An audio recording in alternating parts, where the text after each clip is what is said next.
हर शाम माज अपने हॉस्टल के कमरे रूम नंबर 313 में वापस आता था। कमरा हल्का सा ओल्ड टाइप था, लेकिन उस रात सब कुछ अलग था। जैसे ही उसने लाइट ऑन की, लाइट्स हल्की सी ब्लिंक हुई और वॉल पे लिखा था वेलकम बैक। माज ने सोचा किसी ने मजाक किया होगा, मगर उसी टाइम मोबाइल पे कॉल आती है, अननोन नंबर। दूसरे साइड से बस एक आवाज आती है, टर्न अराउंड। वो घूमता है और देखता है बेड पे कोई बैठा हुआ है। उसका अपना डुप्लीकेट, उसके जैसी सेम ड्रेसिंग, उसके जैसा फेस, बस आईज फुल ब्लैक। डुप्लीकेट हंसता है और कहता है, तेरे मरने के बाद मैं अकेला था, अब तू वापस आ गया।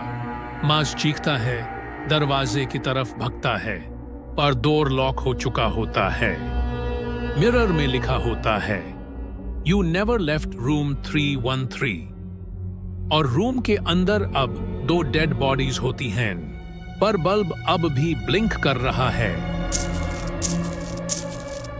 एक खौफनाक आवाज आती है, कुछ कमरे कभी खाली नहीं रहते।